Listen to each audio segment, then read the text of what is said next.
नमस्कार साथियों, मैं धर्मेंद्र आप सभी का स्वागत करता हूं आपके अपने चैनल धर्मेंद्र क्लासेज में। तो देखिए, हमारा जो टॉपिक चल रहा था रिफ्लेक्शन में हम करा रहे थे। तो वहां एक क्वेश्चन था, उसी को हम नोट कर लेते हैं। क्वेश्चन क्या था?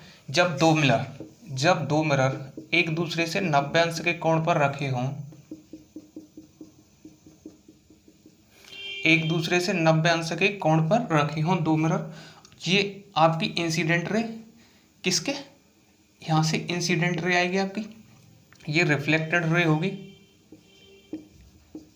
ये होगी आपकी इमर्जेंट रे ER, इमर्जेंट रे निर्गत किरण।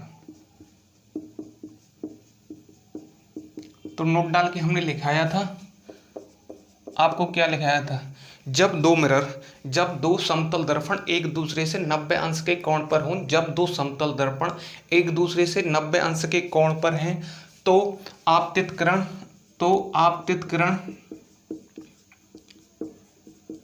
निर्गत किरण के समांतर हो जाती है। तो आपतित किरण निर्गत किरण के समांतर हो जाती है। इंग्लिश के लिए बता देता हूं, when two mirrors at an angle, या ऐसे लिख लीजिए, if the angle between two mirrors M1 and M2 are 90, ये M2 मान लो, ये M1, if the angle between two mirror M1 and M2 are 90, then incident ray becomes parallel to emergent ray, तो सबने note कर लिया होगा, इसको मैं रब कर देते हैं। ठीक है, जब दो समतल दर्पण एक दूसरे से 90 अंश पर हों, तो आपकी जो आपतित किरण होगी निर्गत किरण के समांतर हो जाएगी। नेक्स्ट लिखिए,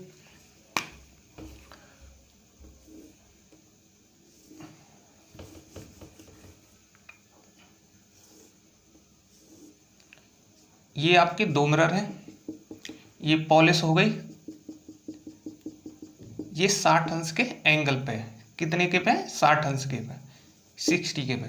ये मान लो मिरर M1, ये मिरर M2, यहाँ से आपकी कोई लाइट आई, इंसिडेंट रे आई, यहाँ से ये रिफ्लेक्ट होगी, ये रिफ्लेक्ट रे होगी, तो यहाँ से ये ऐसे निकल जाएगी। ठीक है, तो यहाँ से ये कैसे निकल जाएगी? ऐसे। ये क्या होगी? इमर्जेंट रे, निर्गत किरण। ये क्या होगी? Incident ray.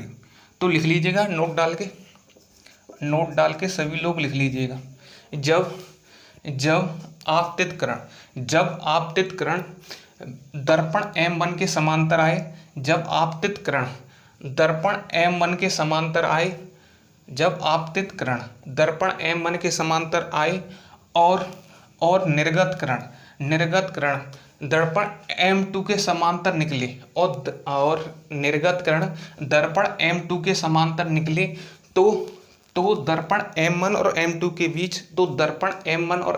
बीच, 60 अंश का कोण होगा। तो दर्पण M1 और M2 के बीच 60 अंश का कोण होगा। इंग्लिश में मैं बता देता हूँ, when incident ray comes parallel to mirror M1, when incident ray comes parallel to mirror M1 and emergent ray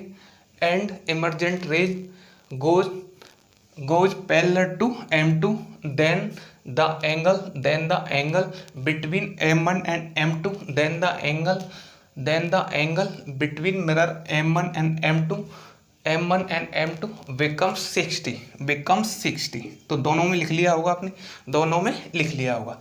रब कर देते हैं। इसके बाद आ जाइए इस पे, इसमें क्या रह गया? इसके बाद आए आपकी इमेज की कैसे फॉर्मेशन होगी। देखो, इमेज पे आ जाइए। मान लो दो मिरर एक दूसरे से 90 अंश के कोण पर रखें, तो उसकी कितनी इमेज बनेगी? एक दूसरे से 90 अंश के कोण पर रखे हुए हैं, तो उसकी इमेज कितनी बनेगी? Numbers of image. कहने का मतलब, ये दो आपके मिरर हैं, एक दूसरे से 90 अंश के कोण पर रखे हुए हैं,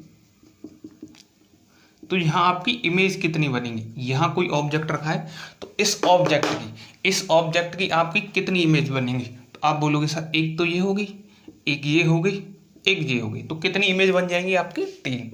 कितनी इमेज बन जाएंगी? 3। बट आपको इस तरह से नहीं करना, आपको फिगर नहीं बनाना, आपको फिगर नहीं बनाना है। ऐसे बनाओगे तो कितनों में बना पाओगे? तो इसके लिए आपको एक सीधा सा सूत्र है, क्या फॉर्मूला है? फॉर्मूला है आपका जो नंबर ऑफ इमेज फाइंड करने के लिए 360 अपॉन थीटा माइनस 1। 360 थीटा कितना हो गया? 90 माइनस 1 तो कितनी हो गई? आप बोलोगे 4 माइनस 1 3। 3 ही आया था ना आपका आंसर। तो आंसर कितना हो गया? 3। आंसर कितना हो गया आपका? 3। नेक्स्ट क्वेश्चन है, यदि आपका थीटा बराबर 60 है तो आपकी नंबर ऑफ इमेज कितनी होंगी? थीटा बराबर 60 है तो आपकी नंबर ऑफ इमेज कितने होंगी? तो आप बोलोगे सर n बराबर 360 अपॉन 60 माइनस 1 तो कितना? 6 माइनस 1 5 तो कितनी हो जाएंगी? 5। ऐसे ही अब मैं बोलूँ आपसे थर्ड, थीटा बराबर आपका 40 है तो आपकी नंबर ऑफ इमेज कितनी होंगी? आपकी नंबर ऑफ इमेज कितनी होंगी जब केस है आपका एसिमेट्रिक का, एसिमेट्रिक असमरूपता का, ठीक, एसिमेट्रिक केस में, किसमें? असमरूपता के में। तो असमरूपता के केस में आपकी नंबर्स ऑफ इमेज कितनी बनेंगी? तो आप बोलोगे सर कुछ नहीं, आपने बताया था, यहाँ से रब कर देता हूँ, ये तो नोट कर लिया होगा। देखो आपने बताया था सर थीटा, ये number of image 360 upon theta minus 1 तो 360 थीटा आपका 40 है माइनस 1 तो 9 माइनस 1 कितना आ जाएगा? 8। तो आपकी नंबर ऑफ इमेज कितनी आ जाएंगी? 8। बट ये क्या हो जाएगा आपका? गलत हो जाए, ये आपका हो जाएगा रॉन्ग। अब रीजन क्या है रॉन्ग क्यों होगा? तो उसके लिए आ जाइए, उसके लिए आ जाइए कि आपका रॉन्ग क्यों होगा। तो देखो उसके लिए आपको 2 केस लिखने पड़ेंगे। चलो मैं इस तरह से बता देता हूँ, सिमेट्रिक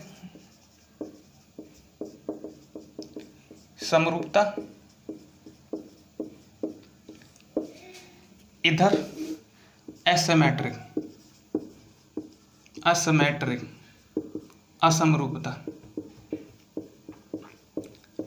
ठीक है। यदि आपका केस सिमेट्रिक है, सिमेट्रिक का मतलब जैसे आपसे बोला 60 अंश का कोण है तो 30 ऊपर 30 नीचे, 30 ऊपर 30 नीचे सेम होना चाहिए। एसिमेट्रिक आपसे बोला 60 अंश का कोण है तो ऊपर 40 हो गया नीचे 20 हो गया तो क्या हो गया? ये एसिमेट्रिक असमरूप हो गया, ये क्या हो गया? समरूप हो गया, ठीक है। तो ये चीज़ है आपकी। अब देखो आपसे मैंने बोला यदि थीटा बराबर 90 है तो आपसे नंबर ऑफ इमेज कितनी होंगी? तो आप बोलोगे सर 360 अपॉन 90 माइनस 1 तो कितनी हो जाएंगी? 4 माइनस 1 3। थीटा बराबर 40 लिया था, 40 है तो number of image 360 upon 40 minus 1 तो 9 माइनस 1 8 तो आपका कितना आ जाएगा? 8। तो देखो इसके लिए आपका जो नोट डाल के लिख लीजिए या स्टार बना लीजिए। देखो इस केस में हमेशा नंबर ऑफ इमेज, इस केस में हमेशा की, चलो हमेशा लिखना है तो लिख लो, इस केस में नंबर ऑफ इमेज सम या विषम संख्या, सम या विषम संख्या कुछ भी हो सकती है, कुछ भी हो सकती है। देखो इसमें आ जाइए, इसमें आपके लिए नंबर ऑफ इमेज निकालनी है 360 अपॉन थीटा माइनस 1, ठीक है। एक n बराबर 360 अपॉन थीटा, इसमें भी स्टार बना के लिख लीजिएगा। इस केस में नंबर ऑफ इमेज हमेशा विषम संख्या होगी, विषम संख्या और नंबर विषम संख्या होगी, ठीक है। तो इस केस में नंबर ऑफ इमेज हमेशा विषम संख्या होगी। तो आपसे बोला था मैंने थीटा बराबर 40 तो नंबर ऑफ इमेज, जब केस कौन सा था? एसिमेट्रिक, तो कौन सा था, नंबर ऑफ केस था आपका एसिमेट्रिक। तो इस केस में नंबर ऑफ इमेज हमेशा क्या आएगी, विषम संख्या। तो आपने क्या निकाला था, देखो ये तो लिख लिया n 360 अपॉन थीटा -1, तो 360 थीटा 40 -1, तो 9 -1, तो आपने निकाला 8। तो 8 तो हो नहीं सकता ना, ये देखो इस केस में नंबर ऑफ इमेज हमेशा विषम संख्या होगी, क्या होगी, और नंबर। और आपकी क्या आया, इवन नंबर, आपका क्या आया, इवन नंबर। तो इस तरह से आपका क्या हुआ, रॉन्ग हुआ कि नहीं, इस तरह से आपका रॉन्ग हुआ कि नहीं, बताइए मेरे को। तो रॉन्ग हो गया। तो जब रॉन्ग हो गया तो अब क्या करोगे आप, कुछ नहीं सर, इसमें लगा दीजिए 360, थीटा की जगह क्या है 40, तो 4 9 36 9, तो आपका आंसर क्या आ जाएगा 9। तो आपका आंसर क्या आ जाएगा 9। इसमें आपका कुछ भी हो सकता है, सम या विषम संख्या कुछ भी आ सकती है सिमेट्रिक के केस में, सिमेट्रिक के केस में। बट इसमें हमेशा और नंबर ही आएगा, विषम संख्या ही आएगी। बट इसमें हमेशा क्या आएगी, विषम संख्या ही आएगी। और इसमें कौन सा आएगा, इसमें सम विषम कोई सी भी हो सकती है। तो ये आ गया होगा समझ में। चलो रब कर देते हैं।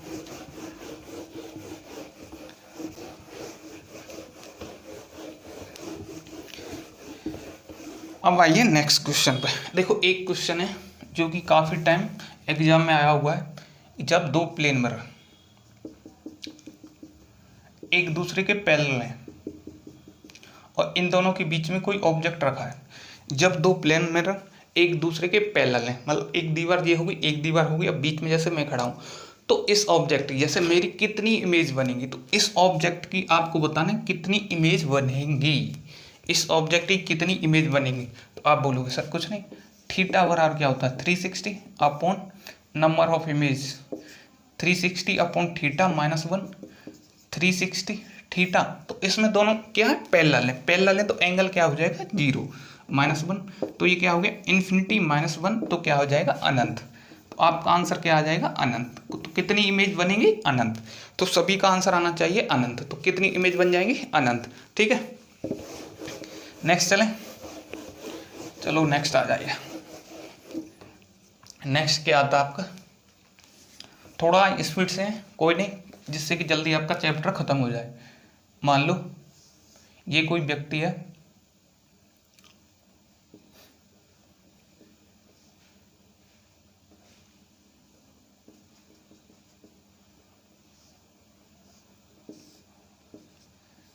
किसी एक प्लेन मिरर के सामने खड़ा है,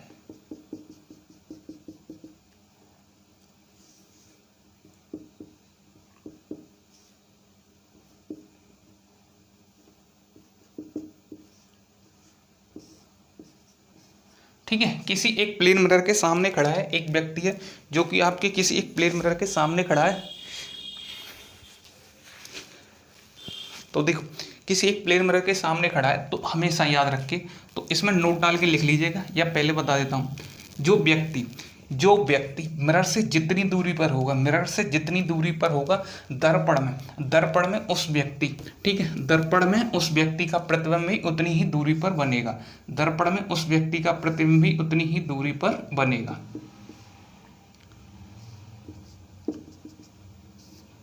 दर्पण में उस व्यक्ति का प्रतिबिंब भी उतनी ही दूरी पर बनेगा। तो पहला लिख लीजिए, ठीक है, किसी दर्पण में, ठीक है, किसी दर्पण के सामने कोई व्यक्ति जितनी दूरी पर होगा, मान लो 60 सेंटीमीटर पे, तो ये भी कितनी पे बनेगी 60 सेंटीमीटर लिख लीजिएगा, ठीक है। दर्पण के सामने कोई व्यक्ति जितनी दूरी पर खड़ा होगा, उसका प्रतिबिंब दर्पण में उतनी ही दूरी पर बनेगा, उसका प्रतिबिंब दर्पण में उतनी ही दूरी पर बनेगा। अब इसकी देखो, पहला पॉइंट लिख लिया, दूसरा पॉइंट, इसकी हाइट मान लो 6 फुट है। तो देखो दर्पण के सामने कोई व्यक्ति जितनी हाइट का होगा, दर्पण के अंदर उसका प्रतिबिंब उतनी ही हाइट का बनेगा, ये 6 फुट का है, तो ये नहीं होगा कि इसका जो इमेज बननी है, इसका जो प्रतिबिंब बनना है वो 6 फुट से कम का बनेगा। तो ये भी कितने का बनेगा 6 फुट का, ये भी कितने का बनेगा 6 फीट का। तो ये भी कितने का बन जाएगा आपका 6 फुट का, ठीक है, ये 6 फीट का है, तो ये भी कितने का होगा 6 फीट का। नेक्स्ट लिखिए,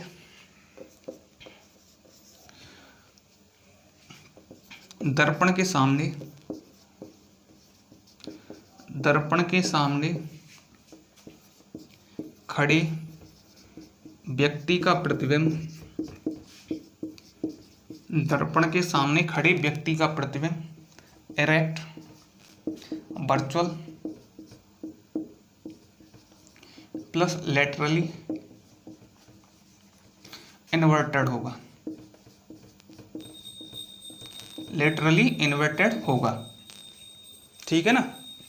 तो देखो दर्पण के सामने खड़े व्यक्ति का प्रतिबिंब कैसा होगा, इरेक्ट होगा, वर्चुअल होगा, प्लस लेटरली इन्वर्टेड होगा। इरेक्ट सीधा, प्लस आभासी, इन्वर्ट लेटरली मतलब अर्धांश मान लो, एक तरह से अर्धांश उल्टा या अल्प रूप से उल्टा। ठीक है, अल्पांश उल्टा लिख लो या अर्धांश उल्टा लिख लो, आधा उल्टा। क्यों, देखो यहाँ जो लेफ्ट होगा वो राइट बना देगा, राइट को लेफ्ट दिखाई देगा। आप जब दर्पण में देखोगे तो आपका जो लेफ्ट हैंड है वो राइट दिखेगा, राइट लेफ्ट दिखेगा, लेफ्ट को ये राइट बना देगा, राइट को लेफ्ट बना देगा। ठीक है, तो लेफ्ट को राइट, राइट को लेफ्ट, तो कैसा बनेगी इसकी जो इमेज होगी, erect plus virtual plus laterally inverted, laterally inverted. ठीक है, 3 पॉइंट हो गए। चौथा पॉइंट लिखिएगा,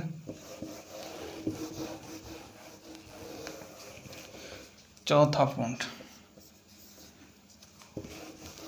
लिखिए, जब ऐसे लिख लिया, जब कोई व्यक्ति, ठीक है, या दर्पण के सामने किसी व्यक्ति का, दर्पण के सामने किसी व्यक्ति का, दर्पण के सामने किसी व्यक्ति के, ठीक है, किसी व्यक्ति का ऊपर से लेके नीचे तक, सर से लेके पैर तक इमेज बनाने के लिए, ठीक है, या ऐसे लिख लीजिएगा, किसी व्यक्ति की दर्पण में, किसी व्यक्ति की दर्पण में सर से लेके पैर तक, मतलब या पूरी इमेज बनाने के लिए, पूरी इमेज बनाने के लिए कम से कम, पूरी इमेज बनाने के लिए कम से कम व्यक्ति की हाइट का, कम से कम व्यक्ति की हाइट की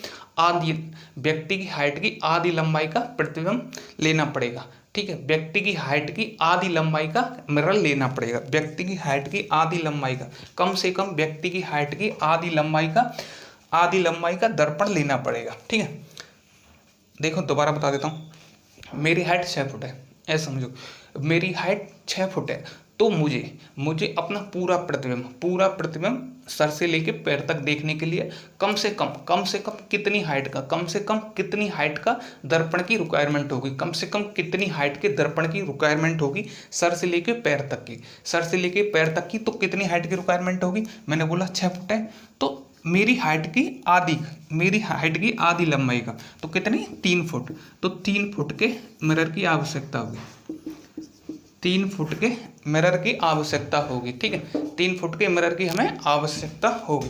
तो ये पॉइंट हो गया आपका, चार पॉइंट हो गए। नेक्स्ट आइए, नेक्स्ट पॉइंट लिखिए, नेक्स्ट पॉइंट क्या कहता है, जब कोई व्यक्ति, लिखिए, जब कोई व्यक्ति दर्पण की तरफ, ठीक है, या ऐसे लिख लीजिए, कोई व्यक्ति दर्पण की तरफ जिस चाल से जाता है या जिस वेग से जाता है, तो दर्पण के अंदर व्यक्ति की इमेज उतनी ही चाल से दर्पण की तरफ आएगी, परंतु व्यक्ति को दुगनी स्पीड से आती हुई दिखाई देगी, दोबारा लिखिए, जब कोई व्यक्ति, 5वां पॉइंट है, जब कोई व्यक्ति, ठीक है, दर्पण की तरफ कोई स्पीड से जाता है, जब कोई व्यक्ति दर्पण की तरफ मान लो कोई स्पीड से वेग से जाता है, तो दर्पण के अंदर उसका प्रतिबिंब उतनी ही चाल से आता हुआ दिखाई देगा, उतनी ही चाल से दर्पण की तरफ आएगा, परंतु व्यक्ति को जो दर्पण के अंदर प्रतिबिंब है दुगनी स्पीड से आता हुआ दिखाई देगा। ठीक है, 5वां पॉइंट हो गया। 6वां पॉइंट, जब कोई व्यक्ति दर्पण से जितनी स्पीड से पीछे जाएगा, तो दर्पण के अंदर उस व्यक्ति का प्रतिबिंब उतनी ही स्पीड से पीछे जाएगा, परंतु व्यक्ति को ऐसा प्रतीत होगा कि वो दोगुनी स्पीड से पीछे जा रहा है। 6 पॉइंट हो गए। अब इसका रीजन क्या है? देखो, दर्पण की तरफ मान लो ये 20 स्पीड से जा रहा है, ये व्यक्ति दर्पण की तरफ 20 स्पीड से जा रहा है, तो ये भी किसकी आएगा? 20 स्पीड से आएगा। ये भी क्या आएगा? जो इसका इमेज है, इस व्यक्ति की जो इमेज है वो भी 20 स्पीड की आएगी, वो भी 20 स्पीड से आएगी, परंतु व्यक्ति को लगेगा कि वो दोगुना स्पीड से आ रहा है, परंतु ऐसा नहीं होता, वो भी 20 स्पीड से आता, परंतु ये प्रतीत होता है। ये प्रतीत क्यों होता है? क्यों होता है? क्योंकि देखो, ये 20 स्पीड से जा रहा है, ये 20 स्पीड से जा रहा है, तो दोनों की जो रिलेटिव वेलोसिटी होगी b + b 2b हो जाएगी। क्या होगी? ये सापेक्ष चाल होगी। तो लिख लीजिएगा, रीजन में क्या है? देखो, जब व्यक्ति दर्पण की तरफ 20 स्पीड से जाता है, तो दर्पण के अंदर उसका प्रतिबिंब भी 20 स्पीड से दर्पण की तरफ आएगा, परंतु प्रतिबिंब की ठीक है, प्रतिबिंब की व्यक्ति के सापेक्ष, प्रतिबिंब की जो यदि वस्तु ले ली तो वस्तु के सापेक्ष या व्यक्ति के सापेक्ष चाल कितनी होगी? 2v। व्यक्ति के सापेक्ष चाल कितनी होगी? 2v। तो इस कारण व्यक्ति को प्रतिबिंब के अंदर जो इमेज है दोगुनी स्पीड से आती हुई दिखाई देगी। तो ये आपकी किस पे डिपेंड करेगी? दर्पण के लिए क्या होगी? इसकी सापेक्ष चाल। अगर दोनों एक ही तरफ जा रहे हैं, ये भी 20 से जा रहा है, ये भी, तो ये दर्पण के लिए वैलिड नहीं होगी। ठीक है, जैसे एक x से जा रहा है, एक y से जा रहा है, तो इसमें तो आपकी सापेक्ष चाल नहीं लगेगी, इसमें आपकी सापेक्ष चाल नहीं लगेगी। तो 6 पॉइंट आपकी समझ में आ गए होंगे। रब कर देते हैं। अब आइए नेक्स्ट क्या कहता है। अब आ जाइए इसके यूज पे। यूजेज, तो देखो यूजेज क्या है इसके, लिखिए सबसे पहले बाथरूम मिरर,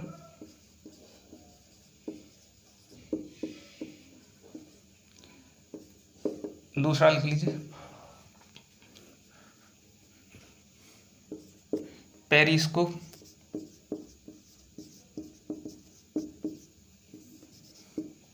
ठीक है। तीसरा लिख लीजिए कैरिडोस्कोप।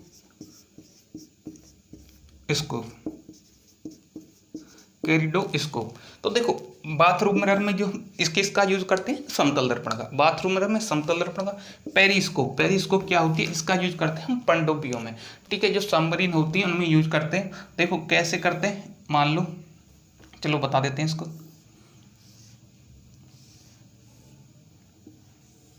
ये आपका समुद्र है, ठीक है, इधर आपका जहाज घूम रहा है कोई, ठीक है, ये कोई जहाज घूम रहा है।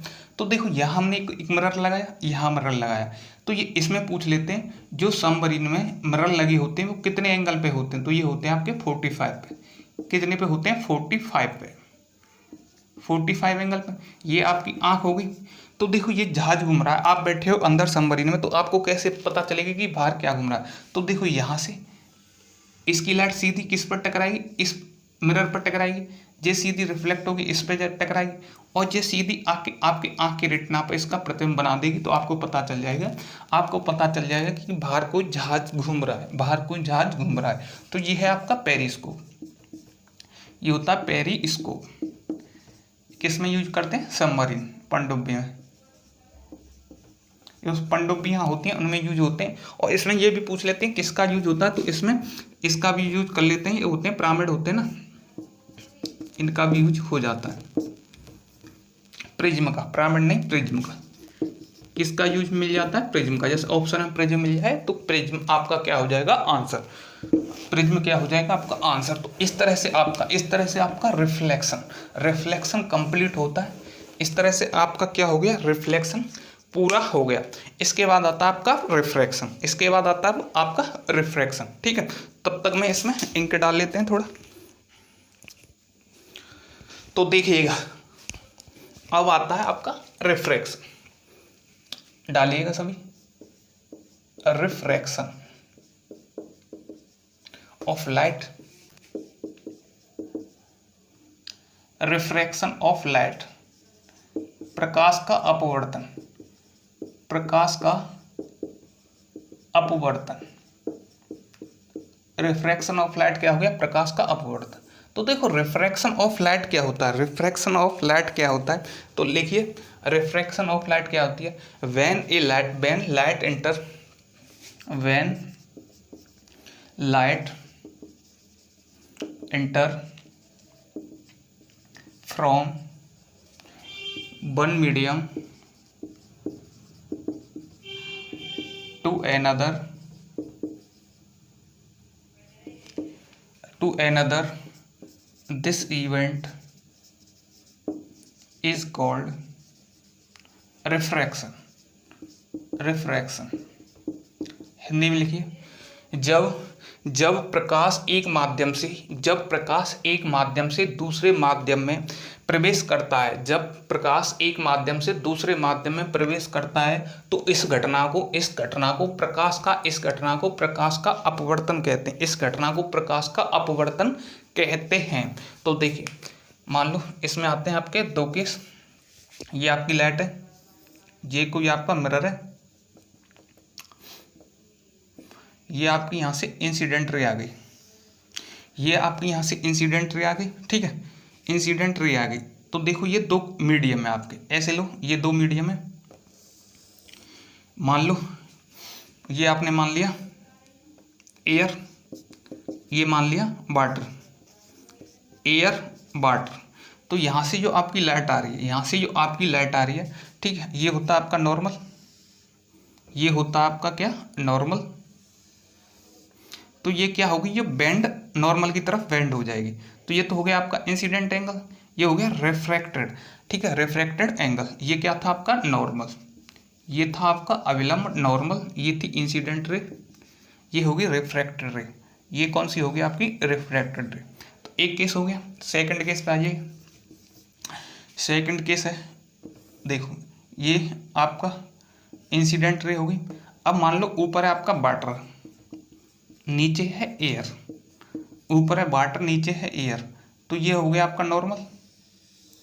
तो आपकी जो लाइट है, जो इंसिडेंट रे आ रही है, वो नॉर्मल से परे बिहाइंड द नॉर्मल क्या हो जाएगी?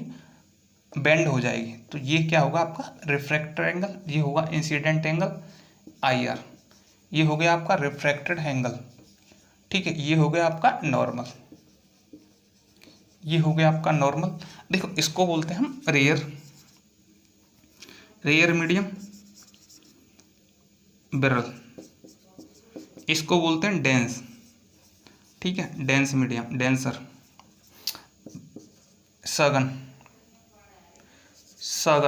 ठीक है, इसको बोलते हैं हम सघन। ये क्या हो गया आपका? Rare medium. ये क्या हो गया? Denser medium.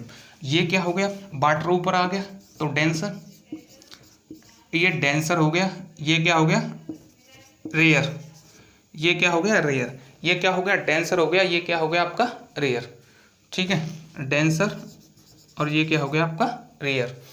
तो देखो पहले मीडियम में लिखिए, जब प्रकाश की किरण एक माध्यम से, जब प्रकाश की किरण विरल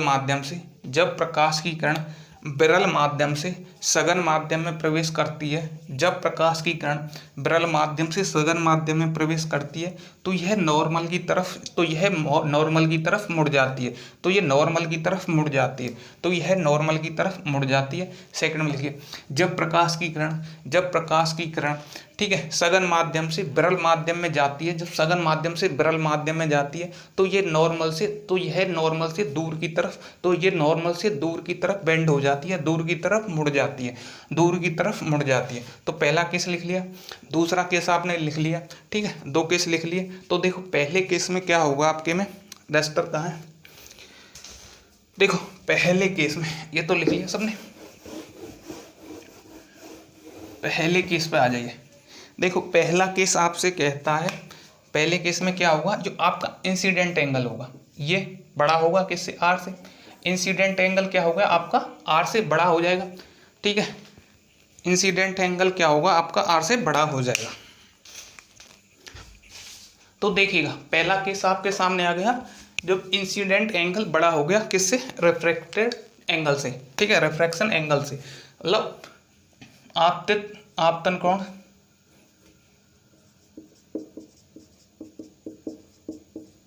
बड़ा हो गया अपवर्तन कोण से। ये कौन सा है, जब जा रही है आपकी रेयर से डेंस मीडियम, रेयर से डेंस मीडियम में जा रही है तो आपका जो इंसिडेंट एंगल है, ठीक है, ग्रेटर देन होगा किससे, रिफ्रैक्टेड एंगल से। तो आपतन कोण अपवर्तन कोण से बड़ा होगा तो इसमें क्या होगी, जो प्रकाश की चाल, नोट डाल के लिख लीजिएगा पहला पॉइंट, प्रकाश की चाल कम हो जाएगी, प्रकाश की चाल कम हो जाएगी। जब आप प्रकाश की चाल कम हो जाएगी तो आपको पता है v बराबर क्या होता है, एन लैम्डा, ठीक है, या इसको बोलते हैं न्यू लैम्डा, एफ फ्रिक्वेंसी होता है, तो ये क्या होता है, कांस्टेंट, ये फ्रिक्वेंसी कांस्टेंट होती है, तो बी किस पर डिपेंड करती है, लैम्डा पे, बी किस पर डिपेंड करती है, लैम्डा पे। तो दूसरा पॉइंट डाल लीजिए, प्रकाश की चाल कम हो जाएगी, तरंग दैर्ध्य वेवलेंथ, तरंग दैर्ध्य भी कम हो जाएगी, तरंग दैर्ध्य भी क्या हो जाएगी, कम हो जाएगी। तो ये आपका पहला केस हो गया, जब आपकी लाइट कहाँ से जा रही है, रेयर मीडियम से डेंस मीडियम में, रेयर मीडियम से डेंस मीडियम में, ठीक है। अब कर दें इसको, सेकंड केस क्या है, सेकंड केस है जब आपकी लाइट डेंस मीडियम से सघन माध्यम से विरल माध्यम में जा रही है, सघन से विरल माध्यम में जा रही है, सघन से विरल में जा रही है, तो आपका जो, ठीक है, आई लेस देन होगा किससे, आर से, आई किससे लेस देन होगा, आर से। पहले में क्या था, आई बड़ा था आर से, ठीक है, आई बड़ा था आर से। सेकंड, ये तो फर्स्ट केस था, सेकंड केस में क्या होगा, आई लेस देन होगा आर से, इसमें आर आपका बड़ा होगा, आर आपका बड़ा होगा। जब आर बड़ा होगा, अब आपका कहाँ से जा रही है, सघन से विरल में, तो पॉइंट डाल के लिखिए, नोट डाल के पहला पॉइंट, प्रकाश की चाल बढ़ जाएगी, प्रकाश की चाल बढ़ जाएगी। सेकंड, तरंग दैर्ध्य भी बढ़ जाएगी, तरंग दैर्ध्य भी बढ़ जाएगी, ठीक है, प्रकाश की चाल बढ़ जाएगी, तरंग दैर्ध्य भी आपकी क्या होगी, बढ़ जाएगी। तो ये दो केस हो गए। अब देखो एक क्वेश्चन लिखिए, अब आप एक क्वेश्चन लिखिए,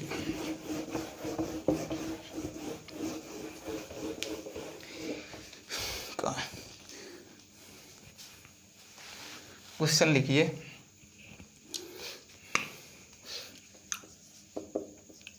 when light enter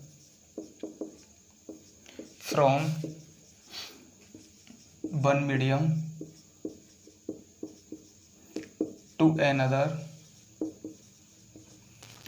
when light enter from one medium to another, then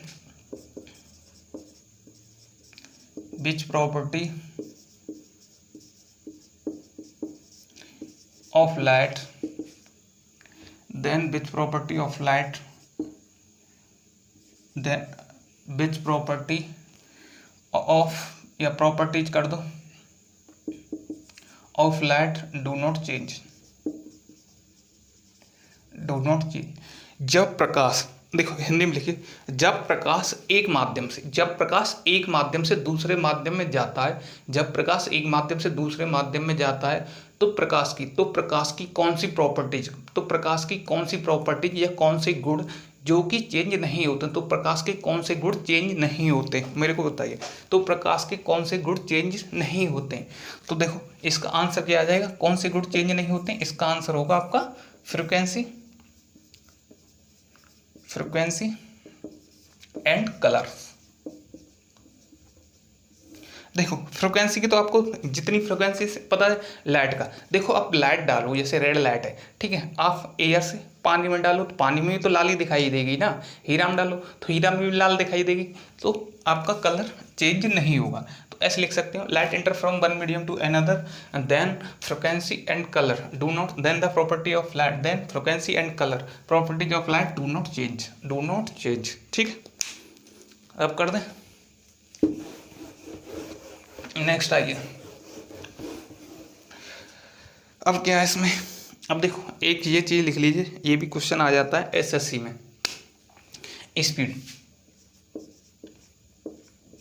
of light, तो स्पीड ऑफ लाइट सबसे ज़्यादा किस में होती है, तो सबसे ज़्यादा होती है वैक्यूम में, उसके बाद एयर में, उसके बाद लिक्विड में, वाटर, उसके बाद ठोस में, सॉलिड में। तो ये इसका सीक्वेंस होता है, ठीक है। सबसे ज़्यादा देखो वैक्यूम में कितनी होती है, 3 × 10⁸, तो इसके समथिंग ही मान के चलते हैं, ठीक है। लिक्विड में कितनी होती है, वाटर में,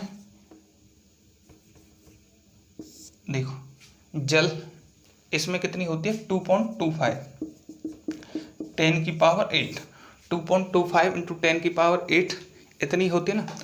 कांच में कितनी होती है, 2 × 10⁸, 2 × 10⁸, ये होती है आपकी कांच में। इसमें होती है 2.25 × 10⁸। एक बार चेक कर लीजिएगा इसमें कोई करेक्शन हो तो, कोई करेक्शन हो, बट ये आपका एक्चुअल है कि सबसे ज़्यादा होती है वैक्यूम में, फिर एयर में, फिर लिक्विड में, फिर सॉलिड में, ठीक है। अब आ जाइए नेक्स्ट लिखते हैं। नेक्स्ट क्या बचा है इसमें, हाँ लिखो, इसको लिख लो, अपवर्तन के नियम, अपवर्तन के नियम, लॉज ऑफ रिफ्रैक्शन। अपवर्तन के नियम, तो सबसे पहला लिखिए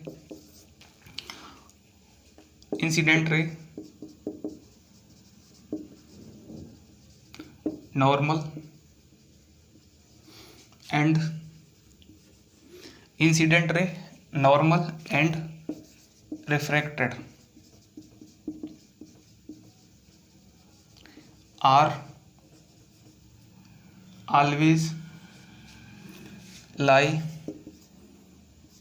इन सेम प्लेन,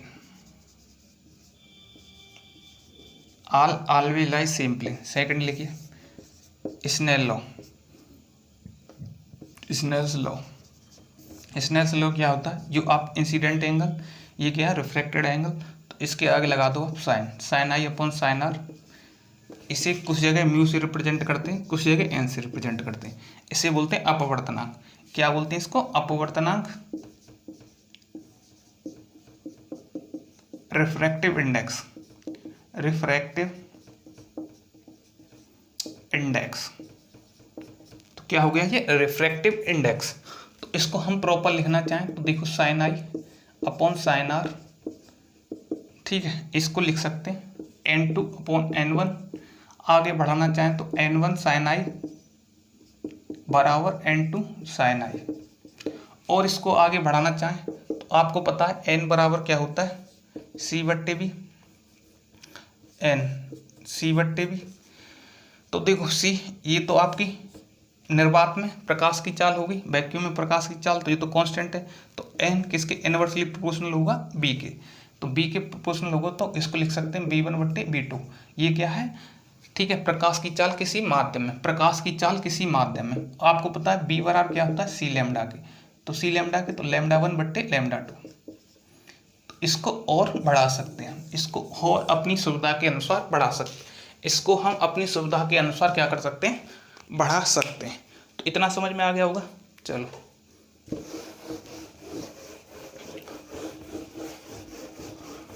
नेक्स्ट आइए। और जो भी लोग नए हैं प्लीज़ यार चैनल को सब्सक्राइब कर दीजिएगा, ठीक है। जो भी लोग नए अभी देख रहे हैं तो प्लीज़ चैनल को सब्सक्राइब कर दीजिएगा और ज़्यादा से ज़्यादा शेयर कीजिएगा, सभी जगह शेयर कीजिए। और जितने भी आपके साथी हैं उनको भी एक साथ लेकर आइए, उनको भी एक साथ लेकर आइए, ठीक है। तो देखो अब आ जाइए आप रिफ्रैक्टिव इंडेक्स पे, रिफ्रैक्टिव इंडेक्स म्यू अपवर्तनांक। तो देखो हम चलते हैं निर्वात से,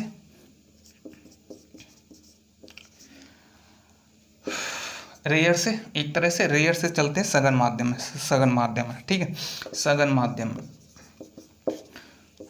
विरल माध्यम से सघन माध्यम में चल रहे हैं। तो सबसे ज़्यादा किस में होगा? देखो जो आपका म्यू है सबसे कम, सबसे पहले कम लो, तो किस में होगा? वैक्यूम में। वैक्यूम में कितना होगा? रिफ्रैक्टिव इंडेक्स इधर में म्यू मान लेता हूँ, तो आप बोलोगे 1, ठीक है। एयर में 1.123029। वैक्यूम, एयर, एयर के बाद क्या आता है? लिक्विड। लिक्विड में कितना होता है? 1.33। लिक्विड की जगह वाटर। वाटर के बाद ले लेते हैं आप कांच। कांच में कितना होता है? 1.5। कांच में कितना होता है? 1.5। कांच के बाद ले लेते हैं हम, क्या आता है? हीरा आता है। हीरे में कितना होता है? 2.4। हीरे के बाद क्या आता है? सिलिकॉन। सिलिकॉन, इसमें कितना होता है? 3.8। इसमें होता है 2.42। सिलिकॉन में होता है 3.8। इसके बाद आता है जर्मेनियम। जर्मेनियम, इसमें कितना होता है? 4। जर्मेनियम में कितना होता है? 4, ठीक है। नोट कीजिएगा सभी लोग इसको, सभी लोग इसको नोट कीजिएगा। नोट किया ना सबने? तो देखो लास्ट में लिख लीजिएगा जर्मेनियम। इसमें सबसे कम प्रकाश की चाल होगी, सबसे कम प्रकाश की चाल होगी, प्रकाश की चाल होगी। क्यों? क्योंकि ये सबसे ज्यादा क्या हो गया? सबसे ज्यादा क्या हो गया? सघन हो गया, सबसे ज्यादा सघन हो गया। एक तरह से देखो, कोई चीज खुली हुई है, एयर है, खुली हुई है, वैक्यूम में बिल्कुल खुला हुआ है, तो उसमें प्रकाश कैसे भी घूम सकता है, स्पीड से जाएगा। बट जैसे ही यहाँ, जैसे मॉलिक्यूल एक दूसरे से बंधे हुए हैं एक दूसरे से, एक तरह से यहाँ बिल्कुल भी जगह नहीं। ऐसे मान के चलो एक सुनसान जंगल है, एक सुनसान जंगल है, तो उस जगह तो आपका जैसे तो लाइट स्पीड से जा सकती है, जैसे आप हैं तो आप स्पीड से जा सकते हैं, ऐसे अपनी तरफ बांध के चल लीजिए। और आपको भीड़ वाला एरिया मिल जाए, भीड़ वाला एरिया मिल जाए तो आप नहीं जा पाओगे। तो कहने का मतलब सबसे ज़्यादा भीड़ वाला एरिया कौन सा हो जाएगा? जर्मेनियम। क्योंकि इसका आपका जो रिफ्रैक्टिव इंडेक्स है अब बताएंगे वो कितना सबसे ज़्यादा है, तो इसमें सबसे ज़्यादा क्या होगा? भीड़ वाला एरिया होगा। कहने का मतलब इस तरह से समझ लीजिए, आपको समझना है, ठीक है। तो सबसे ज़्यादा सघन होगा, सबसे ज़्यादा सघन होगा, सबसे कम प्रकाश की चाल होगी, तो वहाँ सबसे कम प्रकाश की चाल होगी। तो इतना सबने नोट कर लिया होगा, ठीक है। रब कर दूं,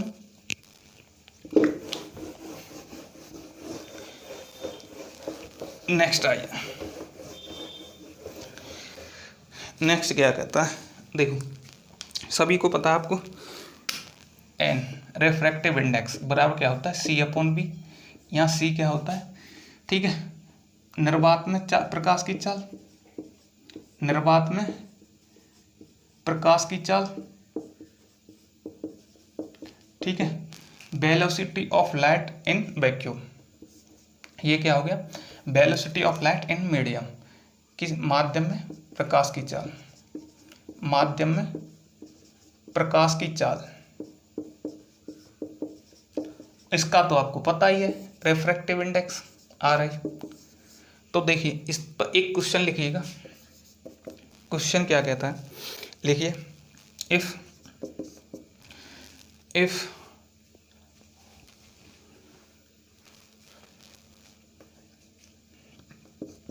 the velocity, ऐसे लिख लीजिए, if the refractive index of a medium is 2,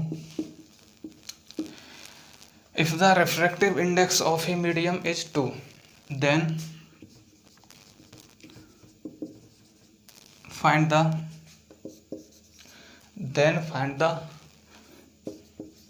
velocity of light in a medium।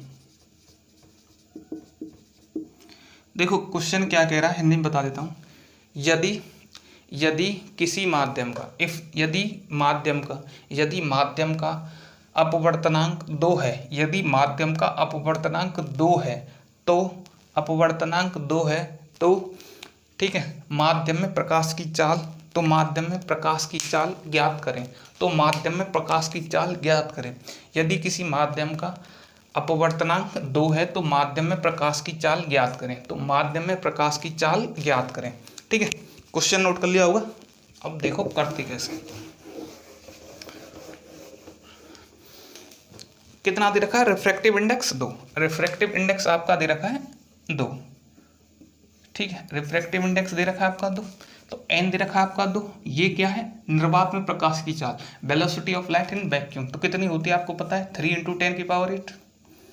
आपसे पूछिए velocity of light in medium, तो आपसे बी की वैल्यू पूछिए, तो यहाँ से बी की वैल्यू क्या आएगी? 3 × 10⁸, ये 2, तो यहाँ से निकालोगे 2 एकम 2, 1.5 × 10⁸, 1.5 × 10⁸ क्या आ जाएगा आपका आंसर? 1.5 × 10⁸ क्या आ जाएगा आपका आंसर? सबका आंसर आ गया होगा, सबका आंसर आ गया होगा। रब कर दें। अब क्या क्या बच रहा है इसमें? सबका आंसर आ गया ना। अब आ जाइए नेक्स्ट, अब आ जाइए नेक्स्ट देखते हैं। देखिए अब आते हैं नेक्स्ट, नेक्स्ट क्या है आपका? नेक्स्ट लेते हैं, क्या है इसके अलावा, क्या है इसमें? हाँ देखो, आपने देखा होगा कि ये कोई बाल्टी ले ली,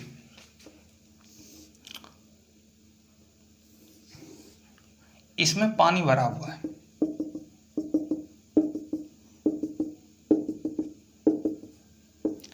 तो आपको, तो देखो एक हमने ली खाली बाल्टी, आराम से समझना, एक ली हमने खाली बाल्टी, एक ली इसमें भरी हुई बाल्टी। तो जब आप खाली बाल्टी को देखोगे तो ज़्यादा गहरी दिखेगी, और जब भरी बाल्टी देखोगे तो आपको कम गहरी दिखाई देगी, कम गहरी दिखाई देगी। मान लो यहाँ से यहाँ तक की इसकी ऊंचाई है, डेप्थ है h, ठीक है, इसकी डेप्थ है h, ये आपका आँख हो गई।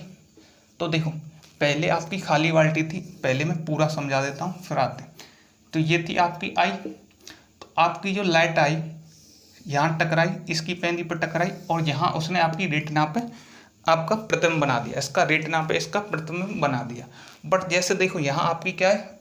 लाइट आई, ठीक है, तो यहाँ आपका रेटिना पे प्रतिबिंब बनाना चाहिए था, ठीक है, यहाँ से लाइट आई रेटिना, ठीक है, तो ये तो यहाँ से क्या हो गया? पानी। अब पानी से ये जा रही है हवा में, पानी से जा रही है हवा में, तो देखो इधर आई, पानी से हवा, पानी एयर, एयर से हवा, तो पानी क्या हो गया? ये वाटर हो गया, ऐसे देख लो, ऐसे देख लो, चलो वाटर, ये एयर, तो यहाँ से पानी से ये किस में जा रही है? हवा में। जब पानी से हवा में जाएगी तो आपको कौन सा केस था? दूसरा, दूसरा केस अविलंब की, ठीक है, अविलंब से दूर, अविलंब से दूर जाके मुड़ जाएगी, अविलंब से दूर जाके मुड़ जाएगी।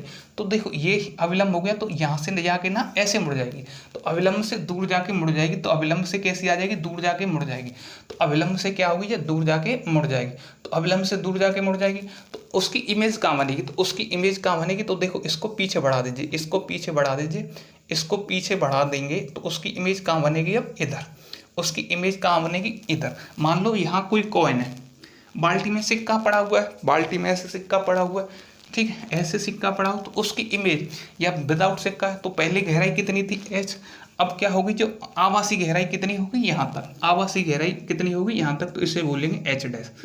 तो ये होता ना आपका सिक्का, देखते हैं पानी की बाल्टी में सिक्का उठा हुआ दिखाई देता है, वो किस कारण होता है? रिफ्रैक्शन के कारण, रिफ्रैक्शन के कारण होता है। क्यों? यहाँ था आपके दो मीडियम हो गए ना, यह हो गया वाटर, ये हो गया आपका एयर, तो वाटर से एयर में, वाटर से एयर में जाएगी तो क्या होगी? ये नॉर्मल से दूर, नॉर्मल से दूर, ठीक है, क्या होगी? ये अविलंब से दूर जाके मुड़ेगी, अविलंब से दूर जाके मुड़ेगी, ठीक है, तो अविलंब से दूर जाके मुड़ेगी तो कैसे होगी? ये यहाँ हो जाएगी, इसको हम पीछे लेंगे तो इसकी जो हाइट दिखाई देगी, एपरेंट हाइट कितनी दिखाई देगी? h dash. तो इसको हम ले सकते हैं, ये एपरेंट हाइट है, या डेप्थ ले लो, ये d है, ये d डैश है, तो d डैश अपॉन d बराबर n1/n2, n1/n2, ये फॉर्मूला आप नोट कर लीजिएगा, d dash upon d, d dash upon d बराबर n1/n2। यहाँ n1 लिख लीजिए, d डैश एपरेंट हाइट, आवासी गहराई, आवासी गहराई, डी एक्चुअल डेप्थ, वास्तविक वास्तविक गहराई n1 उस माध्यम का अपवर्तनांक, उस माध्यम का अपवर्तनांक जिसको देखते हैं, जिसको देखते हैं n2 उस माध्यम का अपवर्तनांक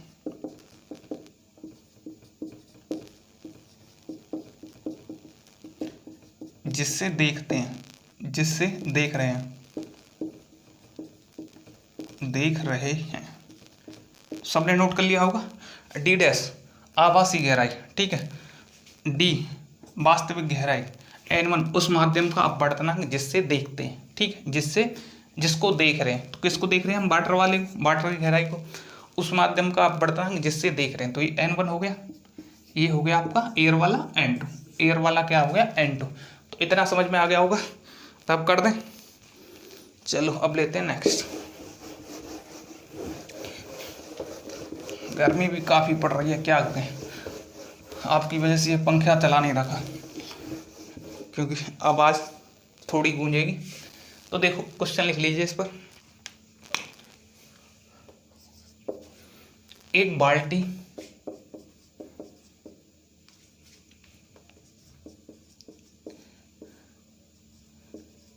एक बाल्टी के अंदर, एक बाल्टी के अंदर सिक्का 50 सेंटीमीटर की गहराई पर, 50 सेंटीमीटर की गहराई पर एक सिक्का रखा हुआ है, एक सिक्का रखा हुआ है। तो उसकी आवासी गहराई ज्ञात करो। तो उसकी आवासी गहराई ज्ञात करो। तो देखिए ये कोई बाल्टी है, इसके अंदर आपका क्या सिक्का रखा है, इधर ये पानी हो गया, यहाँ से यहाँ तक की इसने दूरी दे रखी है 50 सेंटीमीटर। तो आवासी गहराई, तो देखिए हमने आपको क्या बताया था, हमने आपको बताया था ये होता है d/d' बराबर n1/n2, d/d' बराबर n1/n2, ठीक है। चेक कर लेना, शायद यही बताया था मैंने, अगर नहीं बताया तो ये होता है d/d' बराबर n1/n2, या अगर ऐसे करें इसको d'/d तो बराबर करना पड़ेगा आपको n2/n1, n2/n1। तो चेक कर लेना, हमने अभी जो पीछे क्या कराया था उसको भी आप चेक कर लेना, ठीक है, शायद यही बताया होगा, ठीक है। तो ये होता है d/d' बराबर n1/n2, d/d' बराबर n1/n2।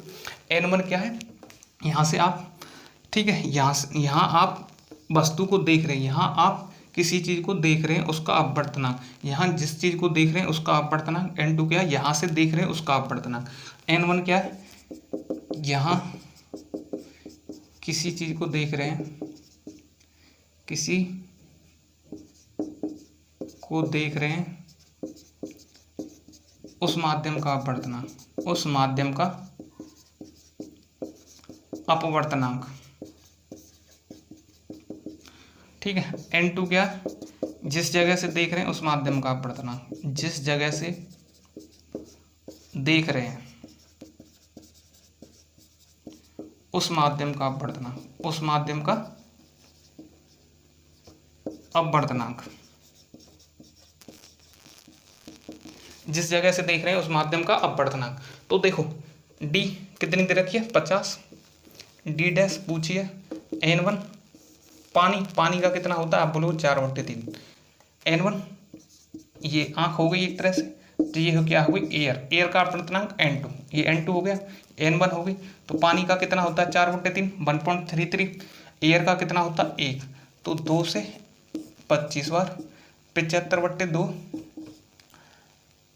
75/2, तो d' की वैल्यू कितनी आ जाएगी 37.5 सेंटीमीटर, 37.5 सेंटीमीटर क्या आ जाएगा आपका आंसर।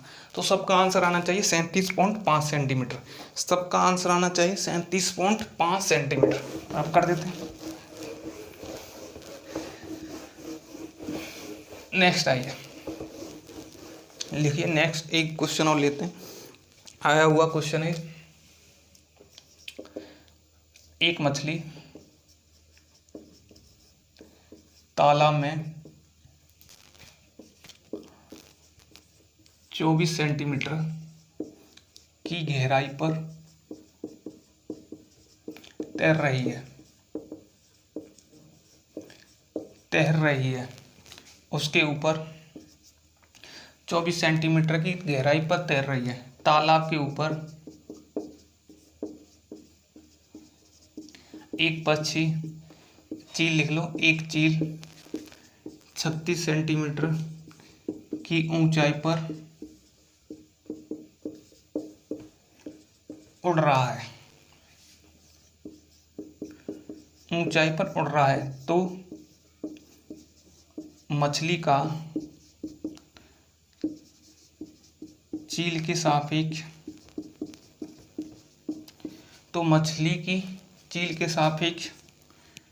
गहराई कितनी होगी?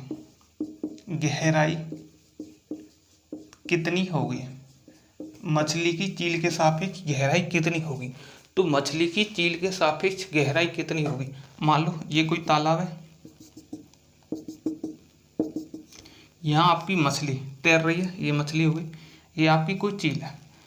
तो ये इसकी डिस्टेंस दे रखी है तालाब से 36 सेंटीमीटर, इसकी दे रखी है 24 सेंटीमीटर। तो मछली के मछली की चील के सापेक्ष गहराई कितनी होगी? तो मछली की चील के सापेक्ष गहराई कितनी होगी, मेरे को बताइए। मछली की चील के सापेक्ष गहराई कितनी होगी? तो देखो कितनी होगी। एक तो आप सीधा कर सकते हो, देखते ही कर सकते हो। देखते ही आप क्या कर सकते हो कि देखो, हमने आपको अभी बताया था, जो सिक्का था, पानी में कोई सिक्का रखा है तो उसकी उसकी आवासी गहराई एक्चुअल गहराई से कम दिखाई देगी। उसकी आवासी गहराई एक्चुअल गहराई से क्या होगी? कम दिखाई देगी। ठीक है, तो 36 + 24 से कुछ कम। ठीक है, तो 36 और 24 कितने हो रहे हैं? ऐसे देखो, 6 4 10, 3 2 5 60। तो कहने का मतलब जो आपका आंसर आएगा 60 से कम आएगा। जो आपका ऑप्शन होगा वो 60 से कम आएगा। जो ऑप्शन होगा आपका 60 से कम होगा, वही आपका क्या होगा? आंसर होगा। वही आपका आंसर होगा। तो इस तरह से कुछ को आप एलिमिनेट कर सकते हो, तो अब देखो करेंगे कैसे। आपको बताया d/d' बराबर n1/n2, d/d' बराबर n1/n2। ऐसे ही किया था ना हमने, देख लेते हैं अभी, एक मिनट।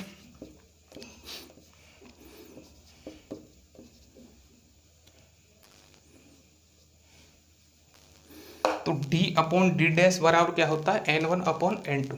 d क्या है? Actual depth. तो मछली की कितनी होगी? 24। d' पूछा आपसे, तो मछली की पूछिए। ठीक है, तो n1 क्या होगी? मछली की वाटर की 4/3 एयर में, तो 4 तिया 24। तो d' बराबर क्या आ जाएगा? एपरेंट हाइट आ जाएगी 18 सेंटीमीटर। तो आपसे पूछा क्या है? मछली की चील के सापेक्ष गहराई। तो मछली की चील के सापेक्ष गहराई कितनी हो जाएगी? देखो यहाँ तक तो 36 है, 36, और इसकी कितनी आई? 18। इसकी कितनी आई?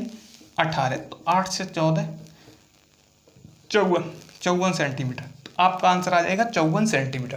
तो मछली की चील के सापेक्ष गहराई कितनी होगी? 54 सेंटीमीटर। इसी में आगे और बढ़ा दें हम, चील की मछली के सापेक्ष एक और क्वेश्चन बढ़ा देते हैं। चील की मछली के सापेक्ष ऊंचाई कितनी होगी? चील की मछली के सापेक्ष ऊंचाई कितनी होगी, मेरे को इसको बताइए। तो ये कितना आ गया? 54। ये कितना आ गया आपका? 54।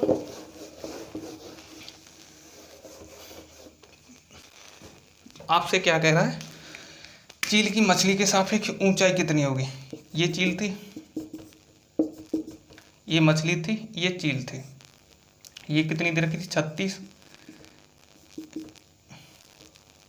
ये दे रखी थी 24।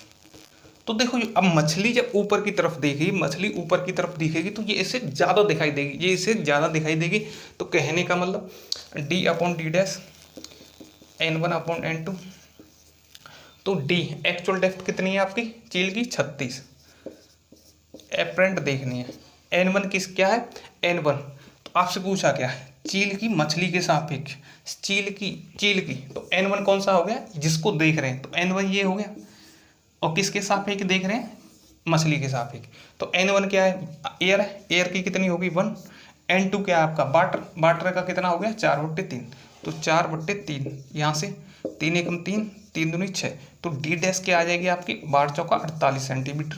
तो आपसे पूछा क्या है, चील की मछली के सापेक्ष ऊंचाई, तो कितनी आएगी जी, यहाँ से यहाँ तक की ये होगी 48 प्लस यहाँ से यहाँ तक की मछली की कितनी होगी 24, तो 8 4 12 72, तो कितना आ जाएगी 72 सेंटीमीटर। तो दूसरे का आंसर क्या आ जाएगा 72 सेंटीमीटर, दूसरे का आंसर कितना आ जाएगा 72 सेंटीमीटर। ठीक है, आ गया होगा समझ में। अब देखो इसको शॉर्टकट करने का तरीका क्या होता है, शॉर्टकट बताता हूँ, चलो इसको बताते हैं अब शॉर्टकट, ये तो समझ में आ गया होगा। शॉर्टकट कैसे करते हैं, शॉर्टकट पे आइए, शॉर्टकट करते हैं। मान लो ये आपकी मछली है, ये आपकी चील है, यहाँ तक की मान लो ये डिस्टेंस है, डेप्थ है बाई, यहाँ तक की ये x। तो अब आपसे पहला क्वेश्चन देखो, मछली की चील के साथ एक गहराई कितनी होगी, तो मछली की चील के साथ एक गहराई कितनी होगी, तो आपको कॉन्सेप्ट लगाना बाल्टी वाला, कॉइन वाला। कॉइन आपको भरी हुई बाल्टी में कैसा उठा हुआ दिखाई देता है, मतलब उसकी एक्चुअल डेप्थ से कुछ कम डेप्थ का दिखाई देता है, एक्चुअल डेप्थ से कम डेप्थ का दिखाई देता है, वही लगाना। तो यहाँ से आप चील है, चील ऊपर से तालाब में देख रही है, तो आपको जो मछली दिखाई देगी, मछली कितने की, जैसे यहाँ 24 दे रखा तो 24 से कम की दिखाई देगी, तो यहाँ से कम की दिखाई देगी। तो कम की कब दिखाई दे सकती है, कम की कब दिखाई दे सकती है, ठीक है, ठीक है, एपरेंट डेप्थ पूछे ना, तो कब दिखाई दे सकती है, ये तो एक्चुअल में ही होगी, इतनी तो डिस्टेंस वो कवर ही करेगी ना। आप बोलोगे जी सर अब ये क्या कैसे दिखाई देगी, कम दिखाई देगी, कम क्यों दिखाई देगी, तो देखो x कम कब दिखाई दे सकती है, जब इसमें भाग करेंगे किसी में कब भाग करेंगे, तो भाग का किसका करेंगे, रिफ्रैक्टिव इंडेक्स का, भाग किसका करेंगे हम, रिफ्रैक्टिव इंडेक्स का। पहला केस है, ये कितनी दे रखी है 18 24, ये कितना दे रखा है 36, तो देखो y की वैल्यू दे रखी है 36, ये कितनी है x 24, और किसका, इसका, इसी का तो लेंगे ना आप रिफ्रैक्टिव इंडेक्स, पानी का, क्योंकि पानी का लेंगे, मछली किसमें, पानी में है ना, पानी का लेंगे तो 24 बटे पानी का क्या होता है 4/3, 4 सिक्की 24, तो 36 प्लस 18 कितना हो गया 72, 36 प्लस 18 कितना हो गया 72। तो इस तरह से आप शॉर्टकट कर सकते हो, देखते ही आंसर बता सकते हो, देखते ही आंसर बता सकते हो। सेकंड पे अप्लाई करते हैं इसको, सेकंड पे अप्लाई करते हैं, सेकंड पे आओ, देखो सेकंड है आपका चील की मछली के सापेक्ष ऊंचाई, चील की मछली के सापेक्ष ऊंचाई, तो ये डिस्टेंस तो देखो यहाँ तक तो मछली दिख रही है, तो ये तो दिखाई देगी, ये तो इसे दिखाई देगी ना, ये तो इसे दिखाई देगी मछली वाली, तो एक्स तो आपको दिखाई देगी, पर ये या ऊपर किसी चीज को देख रहे हैं तो वो थोड़ी ऊंची, थोड़ी अधिक दिखाई देगी, थोड़ी अधिक दिखाई देगी, तो अधिक x प्लस वाई, तो बाई अधिक कब दिखाई दे सकता है, भाग करेंगे तो कब होगी बाई की वैल्यू, भाग करेंगे तो बाई की वैल्यू कम होगी, तो इसमें हम बाई की वैल्यू कम होगी, तो इसमें हम क्या करेंगे रिफ्रैक्टिव इंडेक्स का मल्टीप्लाई कर देंगे, रिफ्रैक्टिव इंडेक्स का मल्टीप्लाई कर देंगे, तो बाई की वैल्यू क्या होगी बढ़ जाएगी, तो बाई की वैल्यू क्या होगी आपकी बढ़ जाएगी। तो देखो डी डैश एक्स की वैल्यू कितनी है, एक्स की वैल्यू 24 प्लस एन, अब एन किसकी वैल्यू होगी, एन बताइए एन किसकी वैल्यू होगी, एन बढ़ाना है आपको, बढ़ाना है, तो ये क्या आएगा आपका बढ़ा हुआ दिखाई देगा, बढ़ा हुआ दिखाई देगा। इसको कौन देख रहा है, मछली, मछली तो देख रही है पानी में से, मछली तो पानी में, तो किसकी होगी ये पानी की होगी, दोनों ही केसों में, दोनों ही केसों में पानी की हुई। बाई की वैल्यू क्या है 36, 3 से 12 फिर, तो 12 चौका 48, 24 प्लस 48, 8 चौका 12, 4 2 6 72, तो अरे गलती कहाँ कर गए, तो देखो x की वैल्यू कौन सी होगी, ये होगी 24, अब बाई कौन सी होगी आपकी, बाई की वैल्यू होगी आपकी, देखो 24 बाई, तो n की वैल्यू क्या आ गई 4/3, 36,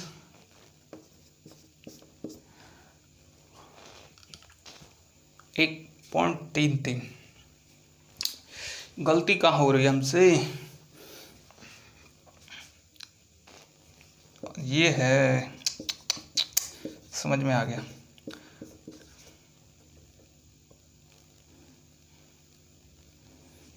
छत्तीस,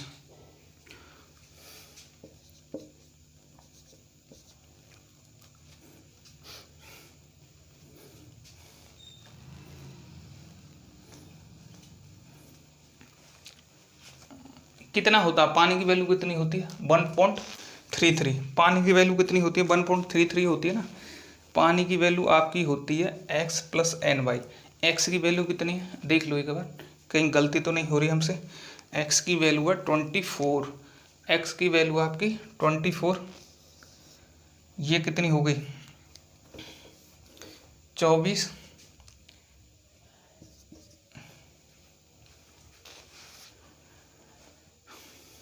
तो आपसे पूछा गया तो मछली की चील के सापेक्ष गहराई कितनी होगी, तो ये तो आपकी सेम दिखाई देगी, ये तो आपकी सेम दिखाई देगी, ये थोड़ी बड़ी हुई दिखाई देगी, ये थोड़ी आपकी क्या होगी, अरे तो चील की मछली के सापेक्ष गहराई कितनी होगी, तो चील की मछली के सापेक्ष कितनी होगी, तो सही तो आ गया, कितनी होगी 72। 72 ही हुई कि नहीं, 72 हो गई। तो आंसर क्या आ गया आपका 72। 24 36 कितना बार कटा 12, 48 24 72, तो आपका आंसर आ गया 72। पहले केस में कितना आया था, पहले में था x, देखो x 24 + 36 बट्टे 4/3, 4 नाम 36, तो 24 27।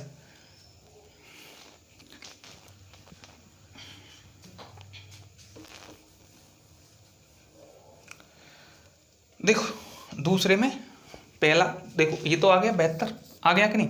अब दूसरे में क्या हुआ, ये तो आपको क्लियर दिखाई देगी 36, तो बाई तो आपको क्लियर दिखाई दे, ये क्या हो जाएगी x/n। x/n का मतलब बाई 36, ये कितना हो गया x 24, ये क्या है 4/3, 4 छिक्की 24, 36 18, 36 और 18 54, यही आया था ना। देखो एक बार और बता देता हूँ,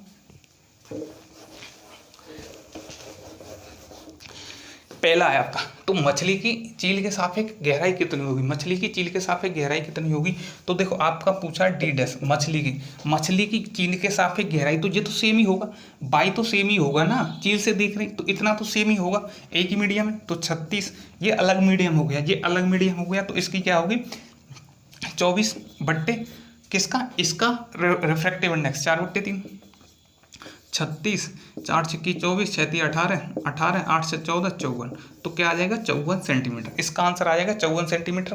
तो ऐसे लगा सकते हो d बराबर by plus x/n, by plus x/n।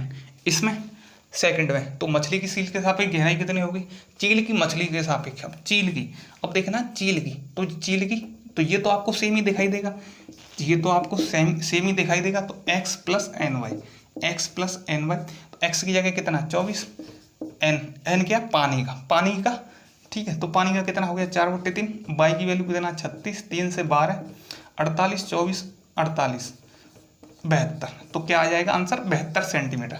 तो दो तरीके से समझा दिया, जिस तरीके से समझ में आ गया होगा उस तरीके से आप कर लीजिएगा, ठीक है, जिस तरीके से समझ में आ गया उस तरीके से आप कर लीजिएगा। रब कर देते हैं, अब क्या रह गया इसमें,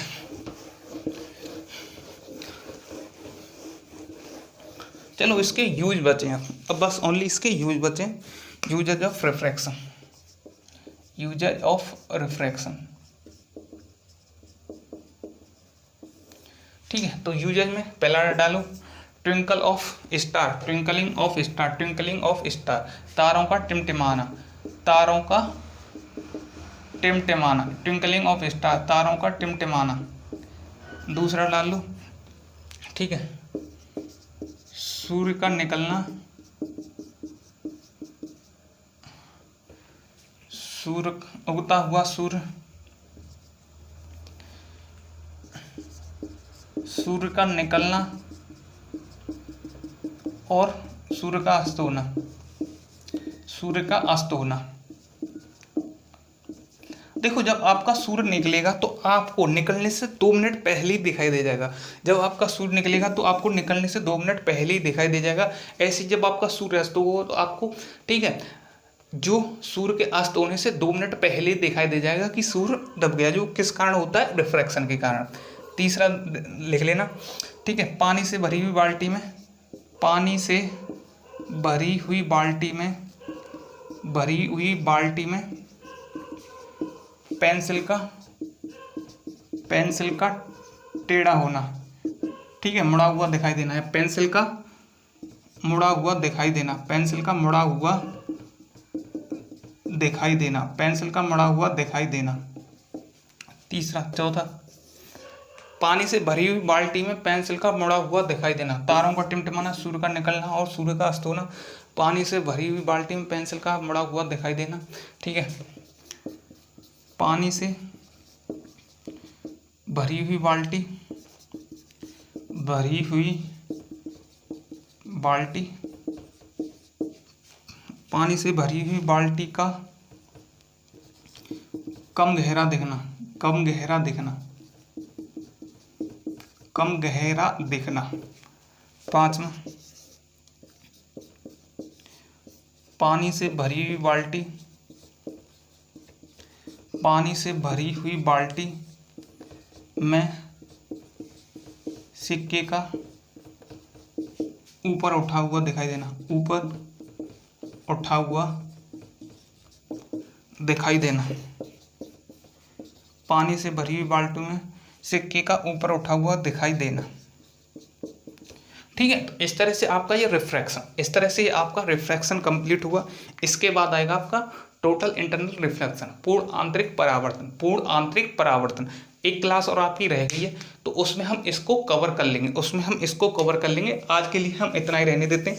तो देखिए, आज जितना भी मैंने पढ़ा है, आज जितना भी मैंने पढ़ा है, यदि आपको आज की क्लास पसंद आई हो तो प्लीज़ हमारे चैनल को लाइक, शेयर, सब्सक्राइब करना ना भूलिएगा, ठीक है। यदि किसी को कोई डाउट आ रहा है तो कमेंट बॉक्स में अपनी राय दें, अपना फीडबैक हमें ज़रूर दें, जिससे कि हम आपके फीडबैक को, ठीक है, वैल्यू दें और आप जो भी हो उसके और थोड़ा, ठीक है, अपना बेहतर करने की कोशिश करें।